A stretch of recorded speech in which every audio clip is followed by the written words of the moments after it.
Yep les amis, bienvenue, welcome avec Taskiller85, j'espère que tout le monde va bien.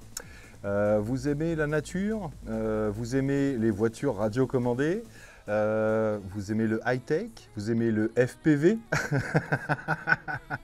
et vous avez une pelouse à tondre.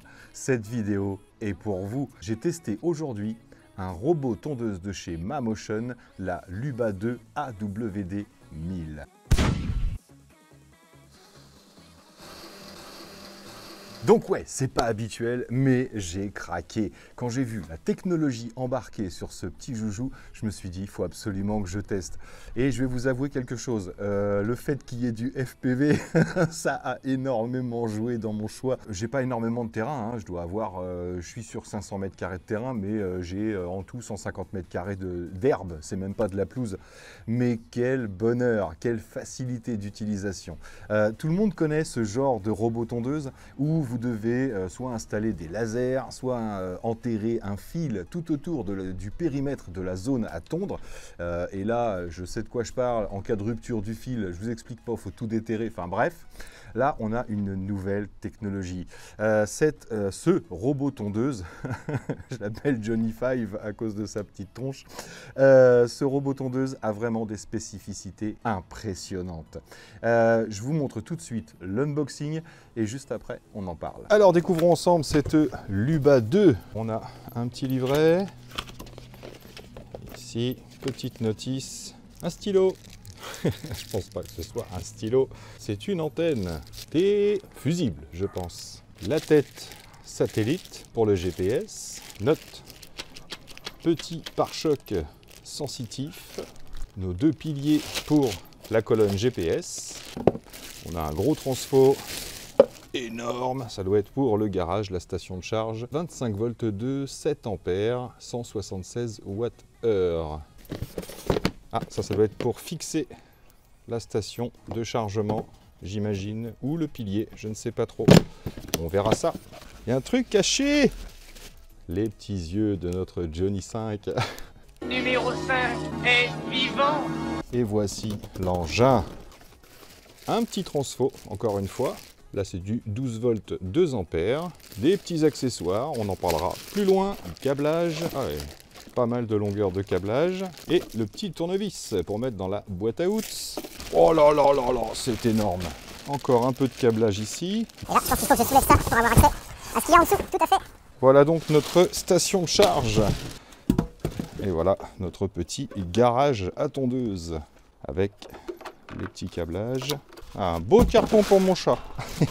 Alors j'ai eu la chance d'avoir le capot du garage qui m'a été envoyé et également le petit support qui s'accroche à un mur pour pouvoir fixer votre antenne RTK. Alors c'est quoi le fonctionnement de cette machine? C'est simple. Vous n'avez rien à faire à part jouer avec l'application. Vous aurez juste à piloter votre engin avec deux joysticks comme une radiocommande de base. Une pour avancer, reculer et l'autre pour aller à droite ou à gauche. Elle pèse 17,6 kg. Il y a 40 cm de largeur de coupe. Ouais, parce que celle-ci est équipée de deux plateaux rotatifs, contrairement à ce qu'on peut trouver généralement sur ce type d'engin. Deux plateaux rotatifs, donc avec 4 lames chacun. La batterie, c'est du 21,6 volts, 4,5 ampères et elle développe 97,2 Wh, je crois. Celle-ci, c'est la 1000 qui est prévue pour maximum 1000 m² de terrain. Il existe la 3000, la 5000 et la 10 000. Donc je vous mettrai les liens dans la description pour ceux qui veulent aller voir, bien sûr. Aujourd'hui, on va faire court et concis. Enfin non, pas spécialement.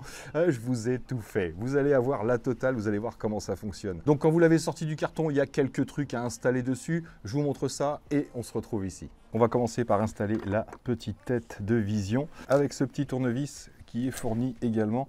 Là, vous avez deux côtés, donc bien pratique, un côté BTR et un côté cruciforme. J'ai hâte de jouer avec. On va venir connecter nos câbles d'alimentation. On ne peut pas se tromper, on est connecté. Et j'ai plus qu'à venir replacer les vis qui étaient sur le capot. La petite boîte que je vous ai montrée au départ, c'est les lames de rechange. Vous avez 8 lames standards de rechange, ainsi que la petite visserie, si vous avez besoin de changer pour la fixation des lames. Ensuite, on va venir installer notre petit pare-choc. Donc les vis sont fixées dessus. On va connecter notre appareil. Tac. On met bien le support de vis vers le haut, bien sûr. Et on rentre en force. Tac. C'est clipsé. Donc on va venir maintenant juste pour assurer et verrouiller le pare-choc. On est prêt. Sur l'arrière ici, on a un petit capot qui permet d'installer une carte SIM pour ceux qui voudraient pouvoir la piloter en 4G. Par contre, ce que je prenais pour des fusibles tout à l'heure, ce sont des clés d'activation. C'est une sorte de fusible aussi, j'imagine. Donc on va juste venir le placer ici. On va placer notre petit câble à l'intérieur. Tac. On a une petite rainure sur le bord du tube. On va venir se clipser ici, il n'y a plus qu'à verrouiller.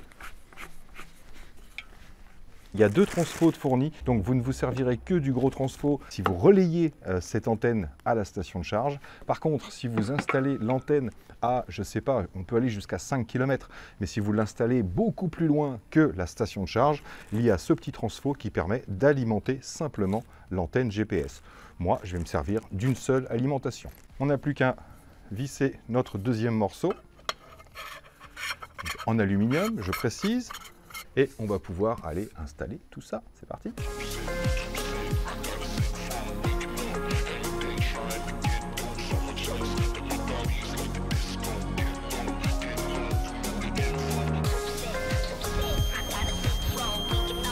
Power. Start charging.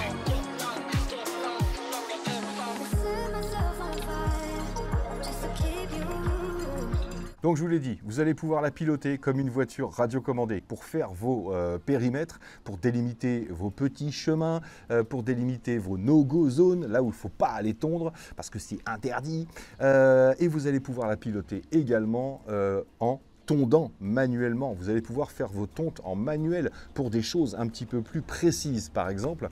Et surtout, vous allez pouvoir la piloter en FPV. Au niveau des capteurs, elle a 3 capteurs à ultrasons sur le côté. Elle a un capteur visuel en 3D. Elle a également un capteur au niveau du pare-choc ici. Elle est super intelligente. La preuve, je soulève. Luba suspended in air. Ah, la Luba est suspendue dans les airs. Elle vous dit tout ce qu'il y a quand ça va pas. Voilà. L'application, c'est pareil. Si un jour ça ne fonctionne pas, c'est qu'il y a une mise à jour. J'ai eu 3 mises à jour depuis que je l'ai reçu, depuis à peu près 1 mois. Donc c'est vraiment un système ultra suivi par MaMotion. Et ils sont hyper réactifs. Heureusement, j'ai envie de dire, parce que ce n'est pas des produits à 150 €. Donc il faut que ça marche. Donc vous l'avez vu dans l'unboxing, il y a un système RTK. C'est quoi? Positionnement satellite. Vous avez cette fameuse antenne que moi j'ai installée près de mon cabanon, qui, elle, va recevoir les données du satellite. Il y a un système GPS également dans la Luba 2 qui va également recevoir les données satellites. Et enfin, la Luba et la petite antenne RTK est reliée en système RF, système radio.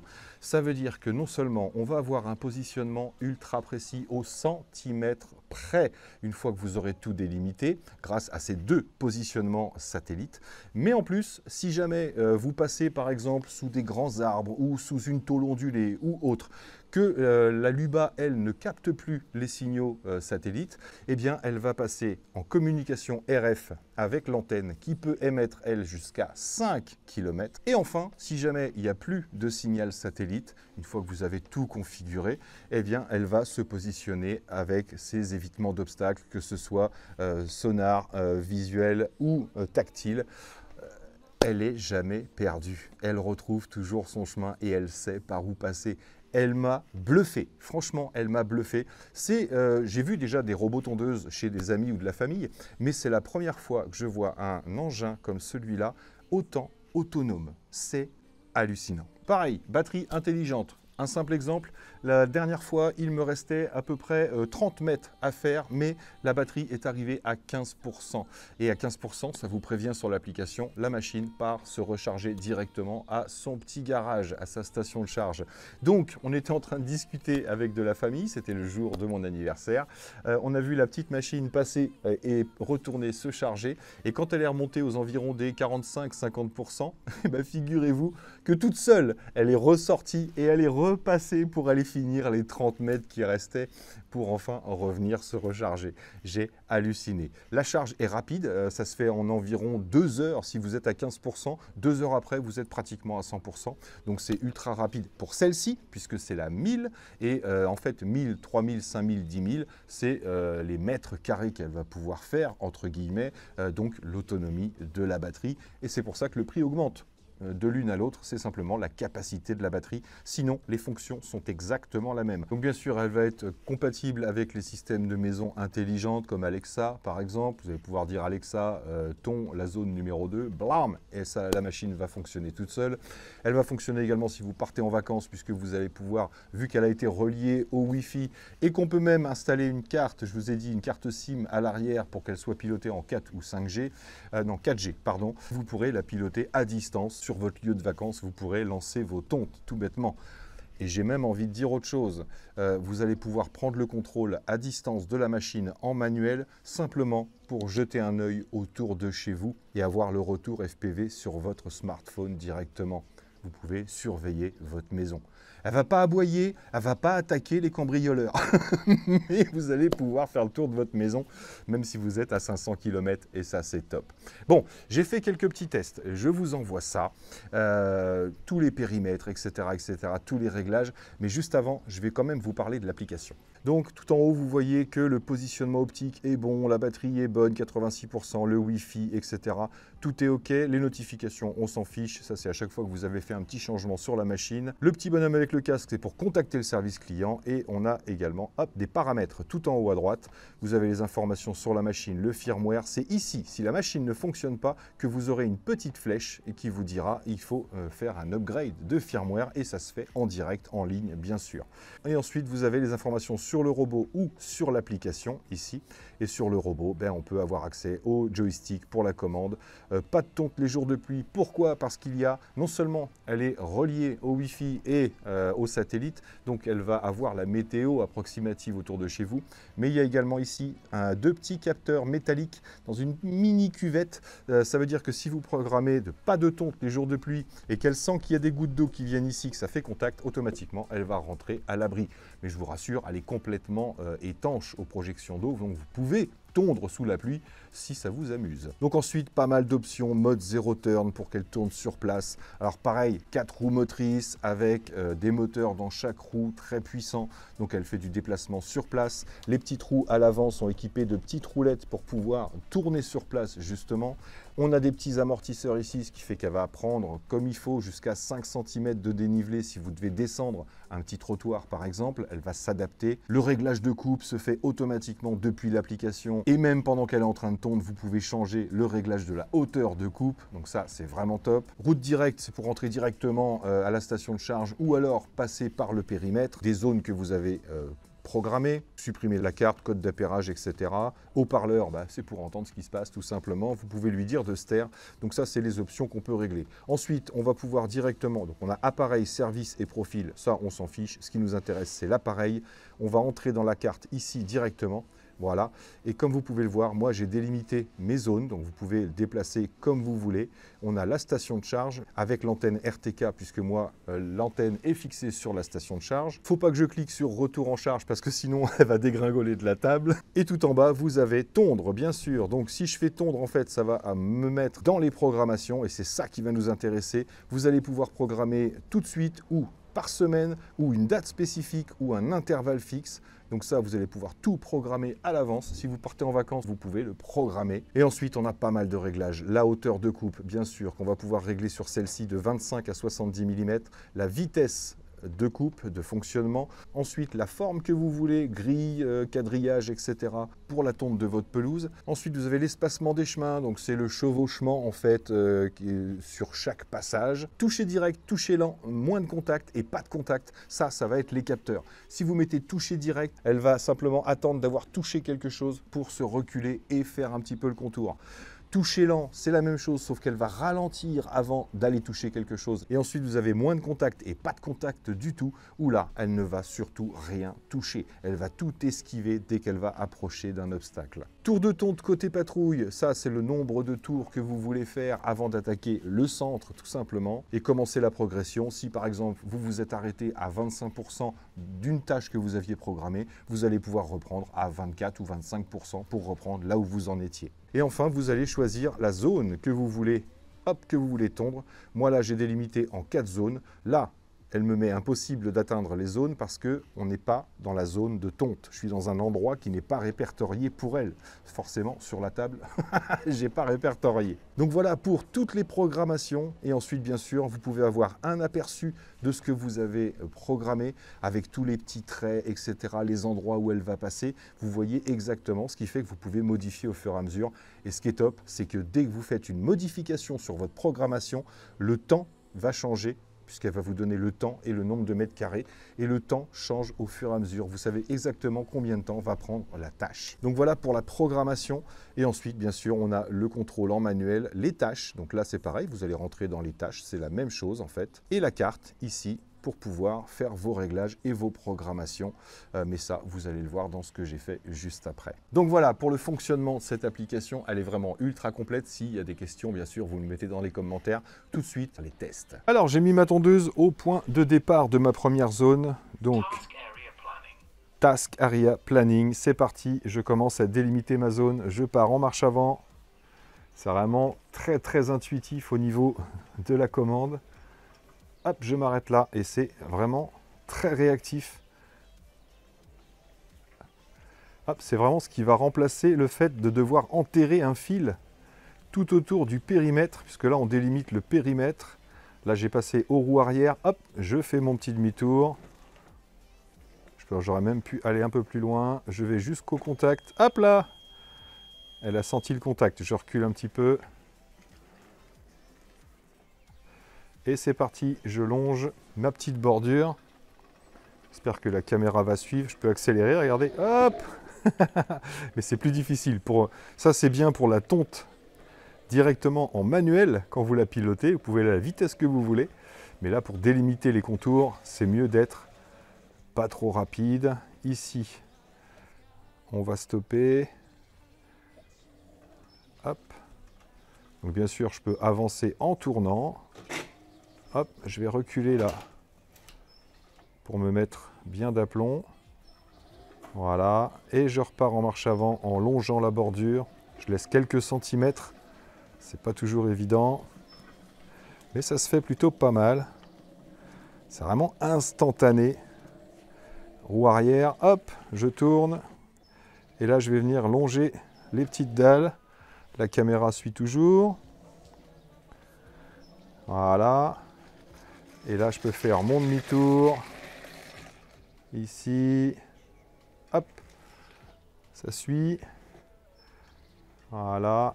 Et en fait, je vais venir récupérer, puisque là, il y a de la terre, mais bientôt, ce sera de l'herbe. Donc, je peux mettre ici. Et il faut revenir à son point de départ. Voilà. Alors, est-ce qu'il faut... Voilà. Donc là, OK. Et je m'y termine. Accéder à la tâche. Et maintenant, on va lancer une tâche. On va lui dire de tondre cette zone-là. Alors, on va lui mettre une hauteur de coupe de 35 mm, 0,4 m/s, la forme qu'on veut.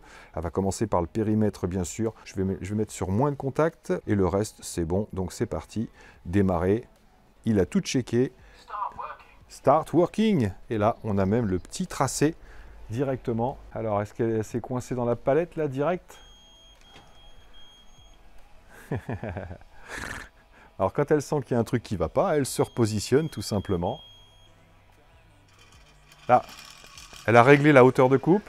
Maintenant, elle lance la tondeuse. Écoutez ce bruit. Voilà, là la tondeuse est en route. C'est vraiment super doux hein, comme bruit. Ah, j'ai mis presque pas de toucher, donc elle va pratiquement pas aller au contact. Hein. Est-ce qu'elle va aller au contact de la... Ouais. Non, elle s'est arrêtée juste avant. Là aussi, c'est marrant. Hein. Elle frôle vraiment les trucs à compost là. Alors que sur un essai juste avant, un essai préalable, parce que j'avais déjà délimité une zone, j'avais déjà fait un test, j'avais mis en toucher lent. Ça veut dire que quand elle voit quelque chose, elle ralentit, mais elle va au contact quand même. Alors que là, j'ai mis très peu de contact. Alors, je vais vous montrer un truc marrant. Je vais faire pause, ici, et je vais mettre en manuel. Voilà, tonte manuelle, confirmé, j'accepte, et je lance la tondeuse. Regardez. Voilà, donc là, marche arrière, je braque. Ah bah j'aurais pu y aller tout droit, je suis bête. Alors marche avant, hop. Voilà. Et là je vais y aller en marche arrière directement, en longeant le bord. Vous voulez voir ce que ça donne en FPV? Regardez. J'appuie sur FPV, tac. Voilà, hop, je relance la tonte. C'est hyper sécurisé, hein. Donc là, il relance la tondeuse. Et là, je pilote en FPV, s'il vous plaît. Donc là, maintenant, je vais faire arrêt. Et je vais reprendre là où elle en était. Retour. Je fais continuer à partir du point de rupture. Continue working. Et le point de rupture, c'est quand j'ai pris le contrôle en manuel et que je me suis arrêté. Et là, elle repart à partir du point de rupture. C'est génial. Regardez comme elle longe les bords, c'est impressionnant.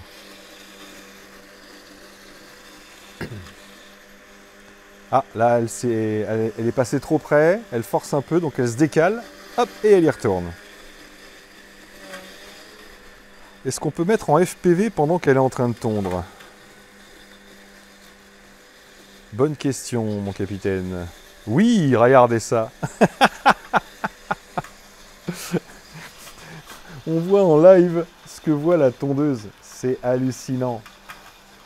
Et voyez, même les feuilles, ça ne la dérange pas, hein. Même si elle a un capteur optique, à partir du moment où on lui a fait le tracé en passant par là, elle y va sans aucun problème. Même s'il y a des petites branchettes, elle va passer en dessous. La plupart des tondeuses auraient pu être bloquées parce qu'elles captent des choses dans le champ de vision. Et là, elle y va, elle fait sa petite manœuvre.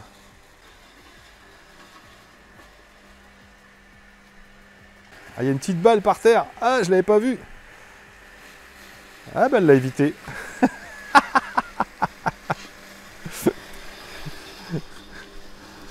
Elle a évité la petite balle.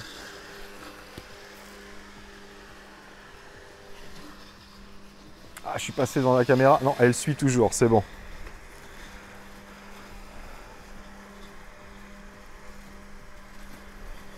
Alors, comment elle va aborder les contours des dalles? Voilà, elle s'aligne. Ok. C'est bien tendu, hein. Il y a une petite zone au milieu là-bas, je vous montrerai ça. Alors je vais retirer le FPV. Oh, quoique. Ouais, c'est aussi marrant de voir l'animation en elle-même. Donc là, elle fait son petit demi-tour.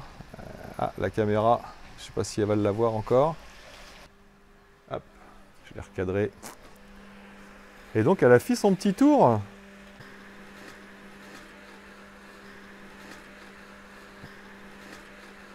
Ah, apparemment, le zigzag, il est comme ça.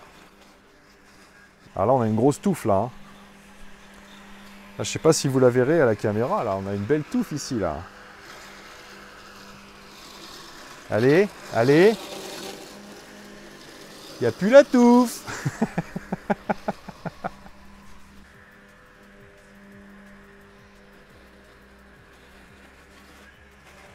Allez, le reste de la touffe. Ah ouais, ça bourbe un peu là. Hein. Plus l'herbe est mouillée, il a plu tout à l'heure. Au moment où j'étais prêt à tourner, il a plu, forcément. Vous voulez faire un petit tour en FPV pour rigoler? Allez. Vous allez voir la vitesse qu'on peut atteindre.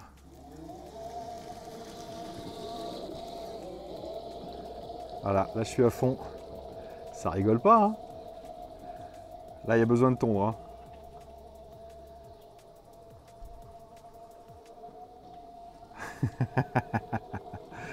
On peut vraiment s'amuser en FPV. Yeah!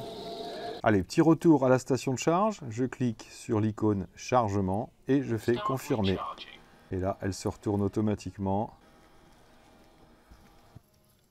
Start charging. Yes!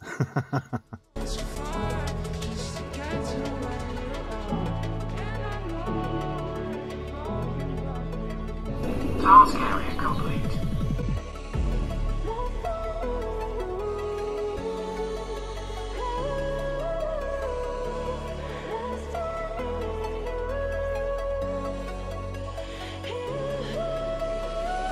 Task area complete. Bon, j'ai fait toutes mes zones. Maintenant, on va configurer les no-go zones.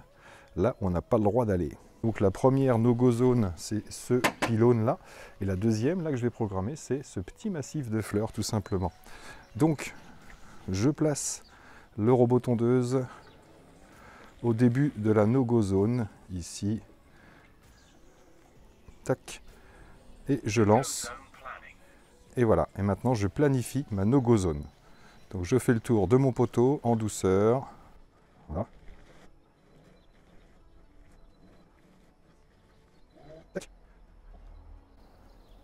Et voilà, je clique OK et terminé. Donc je continue la planification, no-go zone. Je retourne sur la deuxième. Donc la deuxième no-go zone, c'est celle-ci. Hop. C'est parti. Donc là, je ne vais pas venir trop près.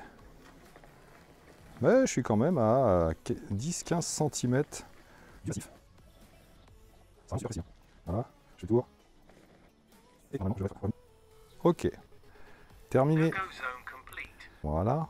Et là, si je zoome sur la carte, on voit les deux points jaunes qui sont mes no-go zones. Alors, on va lancer une tâche. Laisse hauteur de coupe 35 mm, vitesse 0,4 mètres seconde. Allez, 0,6 mètres seconde, à fond les ballons. Et elle devrait faire le pourtour en premier. On va faire un quadrillage. On va mettre toucher lent pour changer. Sélectionne la 1. Il met bien la zone 4. Démarrer.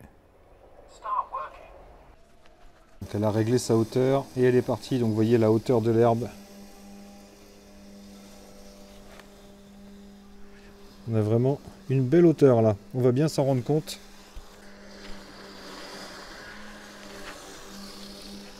Donc là j'ai bien fait le contour. Donc là c'est pas une no-go zone, mais j'ai délimité le périmètre en faisant le tour ici. Là je repars ici et je fais le tour aussi de ce petit massif là, vous allez voir normalement. Là, pour l'instant elle a bien fait son petit tour ici. On voit bien la tonte à 35 mm. Elle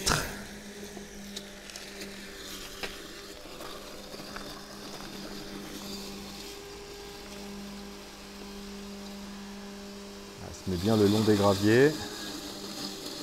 Elle n'a rien oublié. Bravo.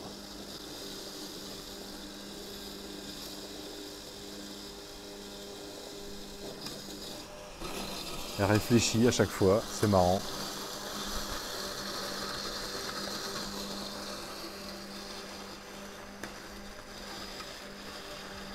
Elle a fait sa petite manœuvre.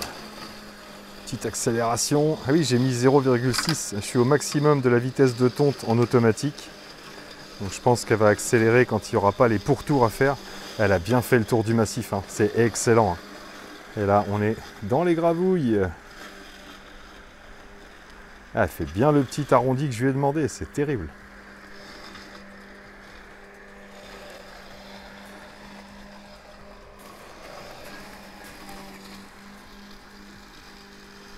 Elle se replace. Elle va bien au bord. Cailloux.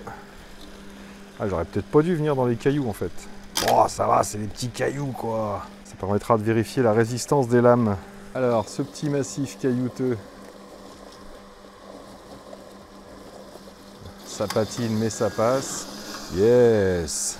Elle est passée royale. Ah, la tonte est propre, hein.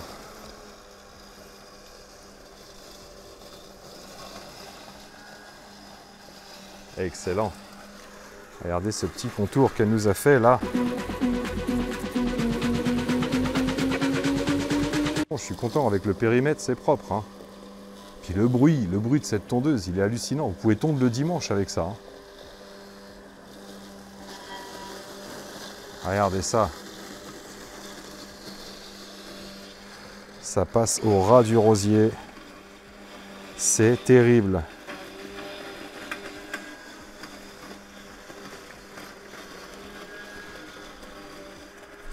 Parfait. Là, on voit mes traces de pneus de tout à l'heure. Tac, elle a été au contact avec le mur. Elle va se remettre en place. Et elle se relance. Alors, je suis entre la zone 4 et la zone 3 qui est là-bas. Donc, ça devrait s'arrêter vers le milieu à peu près du massif. C'est ça. Elle longe le massif. C'est fort quand même. Hein. C'est presque plus précis qu'avec un fil enterré, quoi. Voilà, donc je pense que là, elle a fini pratiquement son périmètre. Alors, le petit piquet, là, c'est une no-go zone. Mon poteau, c'est une no-go zone. Et l'autre poteau, là-bas aussi, no-go zone.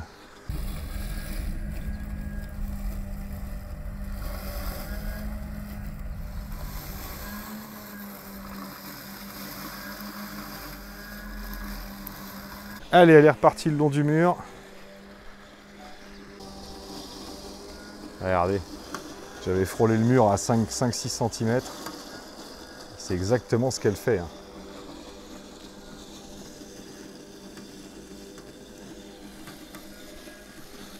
C'est tondu ça ou c'est couché? Non, c'est tondu. Bon là, ça devrait être marrant.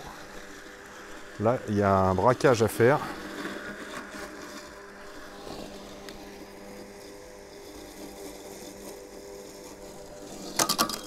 Tac, elle est allée au contact du boulodrome. Ah oui, hein, j'avais touché la planche quand j'ai fait le périmètre, et donc elle la touche, hein, la planche. Hein. Là, je suis passé à gauche du petit piquet. C'est pas une no-go zone, c'est juste un petit passage. Et après, voilà, j'ai braqué à droite pour longer la planche. Et là donc, elle a fait le périmètre, puisque là, elle est passée tout à l'heure. On le voit bien, hein. Elle est en train de me faire un dégagement là, tout autour ici. En fait, elle a agrandi le pourtour et elle dégage tout ce qui est autour des petits massifs. Ah, c'est propre la tonte, hein. Parce que là, il est assez épais. Ah là, elle trace là. Alors, qu'est-ce qui se passe si je lui mets un obstacle? Pour l'instant, c'est joli hein, ce qu'elle nous a fait. Hein. Vous avez vu? C'est magnifique. Alors, ça fait quoi si je me mets devant elle? Regardez, normalement elle devrait ralentir.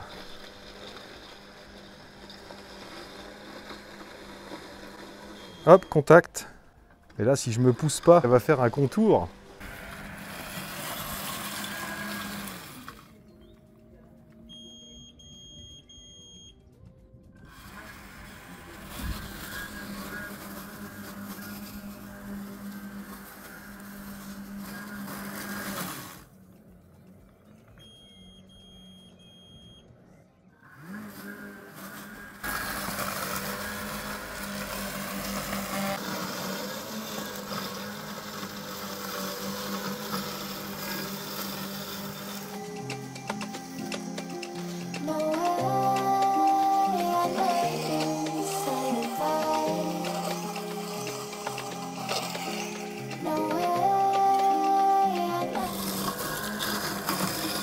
Bon bah voilà, il reste 1 minute sur le temps de parcours. Je viens de vous faire une impression d'écran sur les 30 mètres carrés de cette petite parcelle là. Et franchement, c'est nickel. C'est vraiment ouf. Regardez, autour des no-go zones, là, autour du poteau, elle a vraiment rasé le poteau.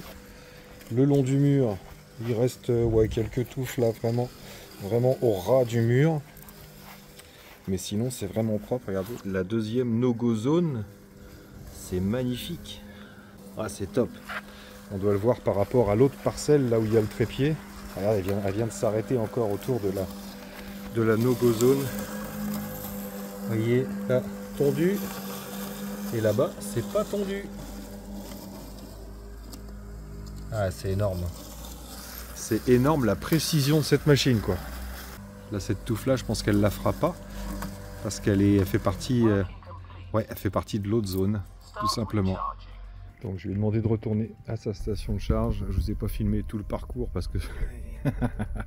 Et voilà comment ça se passe. Elle y va vraiment avec parcimonie.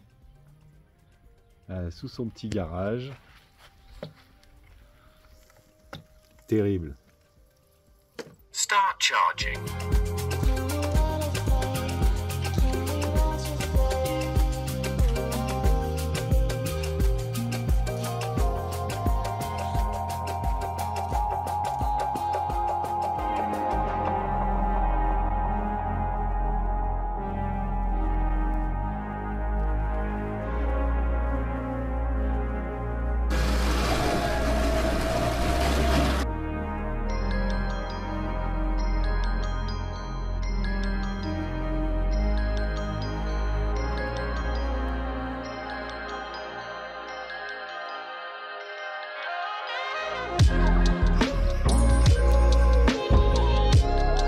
Donc si on peut créer des no-go zones, on peut aussi créer ce qu'ils appellent des channels. Ce sont des corridors. En fait, c'est un petit chemin pour relier une parcelle à une autre. Donc là, j'ai créé une fausse parcelle qui est en plein milieu de mon parking, en fait. Et je crée un petit corridor, tout simplement. Et voilà, là, je lance la tâche pour cette petite parcelle. Donc la tondeuse passe par le corridor virtuel que je lui ai créé et va se rendre directement sur la fausse parcelle, lancer le moteur et commencer la tâche. Heureusement, j'ai laissé sur le maximum de hauteur et quand la tondeuse se lance, je peux stopper avec l'arrêt d'urgence. Donc voilà pour toutes ces possibilités. Alors, il y a des sujets que je n'ai pas abordés. Elle peut monter des pentes allant jusqu'à 38 degrés grâce à ces 4 roues motrices qui accrochent vraiment bien. Alors, ce n'est pas des pneus pleins, on a une légère souplesse, mais ça accroche énormément. Donc, ça passe que ce soit un petit peu boueux ou sur du gravillon. Ça... J'étais assis sur la télécommande de la caméra. Donc oui, comme je vous disais, ça passe vraiment partout avec ces 4 roues motrices. Alors, bon, peut-être petit reproche que je pourrais faire, c'est que moi j'ai du gravier assez épais.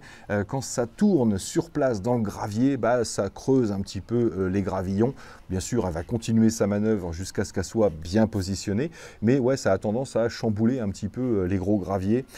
Sinon, bah, que dire sur cet engin? J'ai été super agréablement surpris.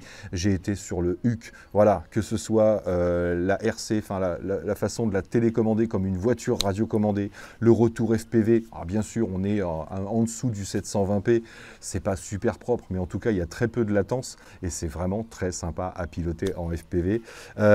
Sinon, bah, ça passe un peu partout, je vous dis, ça grimpe des pentes, ça n'a pas peur que peu importe le revêtement qu'il y a au sol, c'est vraiment hallucinant. Mais son plus gros atout, c'est vraiment son intelligence. Voilà, elle est vraiment hyper calée, que ce soit pour des évitements d'obstacles ou que ce soit pour les programmations que vous allez lui donner au départ. C'est d'une précision, mais... je ne sais même pas comment vous dire. Voilà, il faudrait que j'en teste d'autres, peut-être, mais elle m'a vraiment, vraiment agréablement surprise. Donc, au niveau des tarifs, bon, celle-ci se situe à 2200 €, 2199 €. J'ai fait un petit peu le tour de ce qui existait et franchement, on est vraiment bien placé. Bon, c'est une marque moins connue que Husqvarna ou ce genre de choses, mais en tout cas, le SAV est là et les performances sont là aussi. Je ne suis pas rentré dans tous les détails sur l'application. Bien sûr, vous pouvez contacter le service client. Vous avez aussi des petites vidéos tuto si vous avez besoin d'aide. Et vous avez également comment la stocker pour l'hiver, comment la nettoyer. Là, je vous avoue, sur le dessus, j'ai juste passé un petit coup de jet, un petit coup d'éponge. Mais pour le dessous, voilà, il ne faut pas la passer au Karcher, etc., comme beaucoup de tondeuses. Mais vous avez vraiment tout. Voilà, vous avez tout sur l'application, c'est en français bien sûr, et encore une fois, le service client est là si vous avez des questions à leur poser. Et moi, je suis là aussi parce que maintenant, je la connais bien. j'ai appris des choses en le faisant que je ne connaissais pas et je suis vraiment super surpris. Donc voilà, j'ai certainement raté des détails dans la description de ce petit engin, mais en tout cas, soyez sûr d'une chose, ça marche et ça marche bien. Donc voilà les amis, j'espère que cette petite vidéo vous aura plu. Je vais vous laisser pour l'instant, je vais aller jouer un petit peu, j'ai un petit coin à faire là-bas. Et puis moi, il ne me reste plus qu'à vous dire surtout, portez-vous bien, prenez soin de vous et des autres, et à très très bientôt dans mes vidéos. Allez, ciao ciao. Bon, vous voulez voir comment on joue avec une voiture radiocommandée? Looper suspended in air. Oui, je sais. Manuel, c'est parti. Allez, let's go. Regardez ça. Allez!